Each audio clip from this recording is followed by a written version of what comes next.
Hello friends, in this lesson we will learn how to create, use and customize the gradients.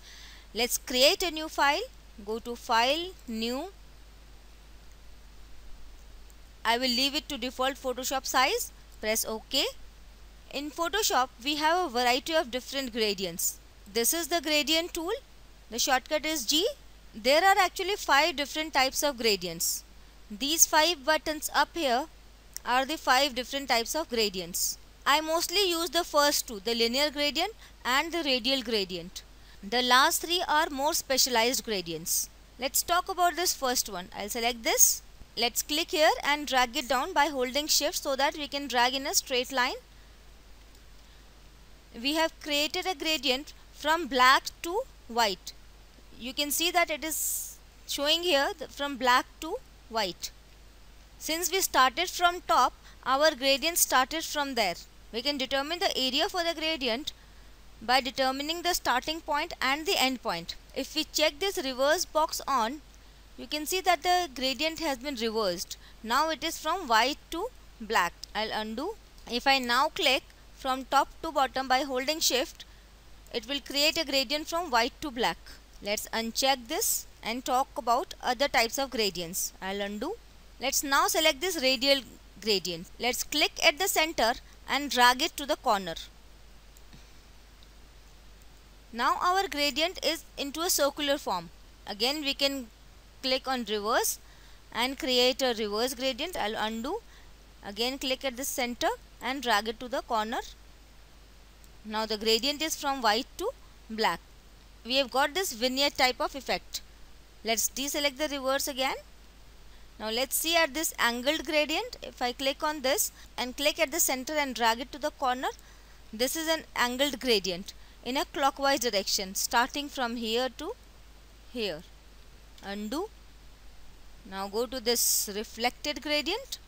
Though it's not going to work with just 2 colors, it will work like a linear gradient right now because it has 2 colors. Our gradient has 2 colors. Let's see the effect of the reflected gradient. It is working like a linear gradient. Undo. Now this last one is the diamond gradient. Click on the center, drag to the corner, and this is the diamond gradient. So the last 3 are the specialized gradients and are not much used. I'll fill the canvas with white color by pressing Ctrl backspace.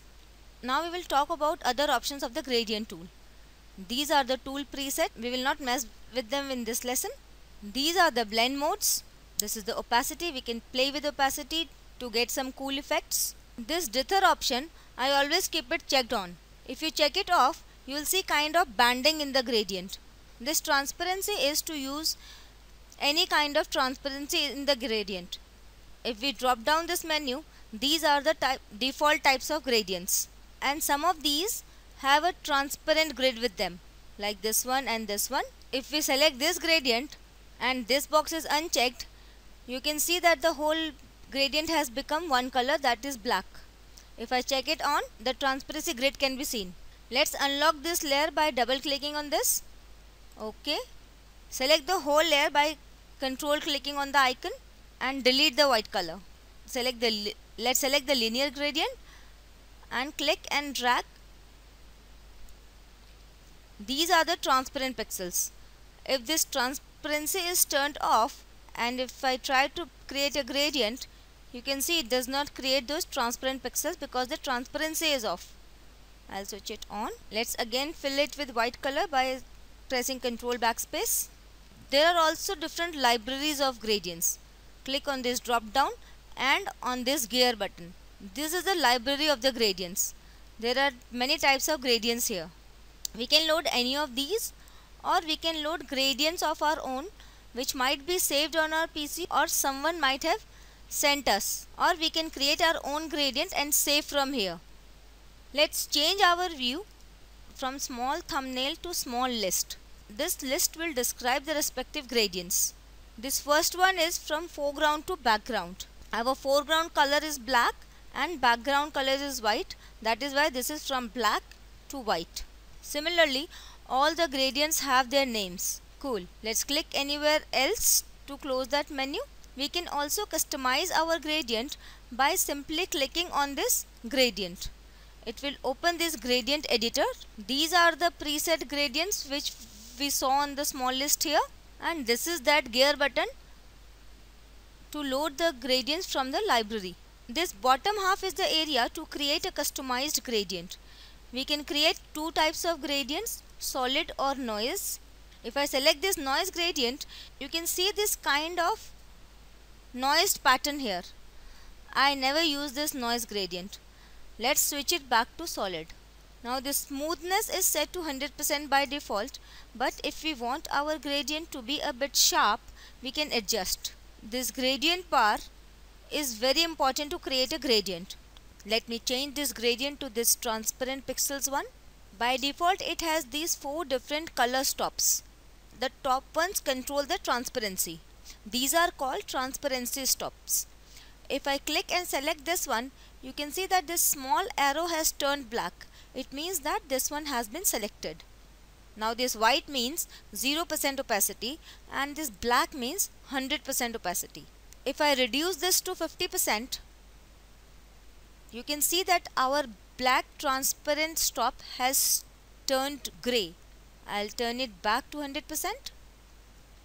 And this little diamond in the middle is the midpoint of our transparency. If we want more transparency, we will drag it to the left. You can see that transparency is increasing. If we want less transparency, we will drag it to the right. Cool. I'll again keep it to 50%. This is the location of the midpoint and we can enter it manually. We can also drag these transparency sliders to adjust the transparency. If I slide it to the right, the transparency is decreasing. I'll switch it back. Similarly, we can drag this one to increase the transparency. Similarly, these bottom ones are the color stops.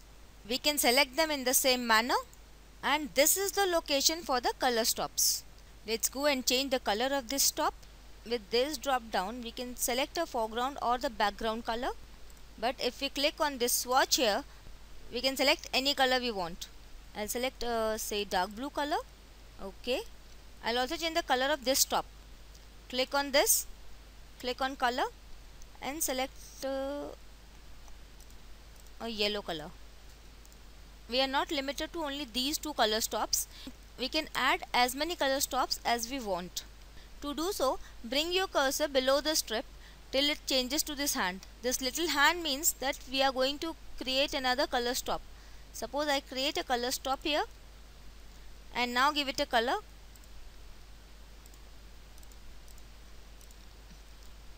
We can also set its location. Let me set it to 50%.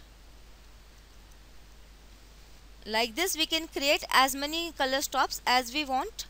As a new color stop is created, a new diamond is also created, which is the midpoint of these two colors. This diamond is the midpoint of these two colors and this one is the midpoint of these two colors. It determines the area of transition of the colors. You can see that its location is at 50%. To delete a color stop, just drag it away from the gradient like so. I'll undo, or like so. I'll undo. Or we can also just select it and delete it from here. We can also name it. I'll call it demo gradient. To save it, click on this new button. As soon as I clicked on this new button, our gradient is saved here. Hit OK. Now if I see this drop down menu, our gradient is listed here, this demo gradient. It is very important to remember that if you want to use this demo gradient on other files or send it to someone else, save it here. Click here and save gradients. This dialog box opens. Browse to a location and save on your computer. It will be saved in a GRD format. I am not saving it. In the same way, we can load gradients if they are saved on your PC in a GRD format. Now I will show you some cool usage of gradients. Let's set this gradient to photographic toning.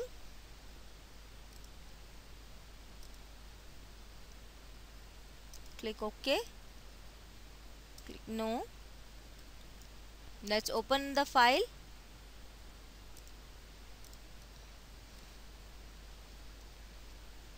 Now select one of these gradients. Say I'll select Sepia Antique. Let's grab the radial gradient and create a gradient from center to corner. We will have to play with these blending modes to give it a cool effect. I'll undo. Let's select a blending mode. Say soft light. Now let's create the gradient again. You can see that it has made the picture sharper. It has given a nice effect to our image. We can play with these blend modes and the opacity to give nice effects to our images. Let's undo and try another blend mode. Say multiply. Let's reverse it. Click and drag. It has given our image a vignette type of effect. I'll undo. If I bring this opacity down, and now if I create a gradient from center to the corner, much better effect. So to get a desired effect, we can play with these blend modes and the opacity values. That's all for this lesson. See you in the next lesson.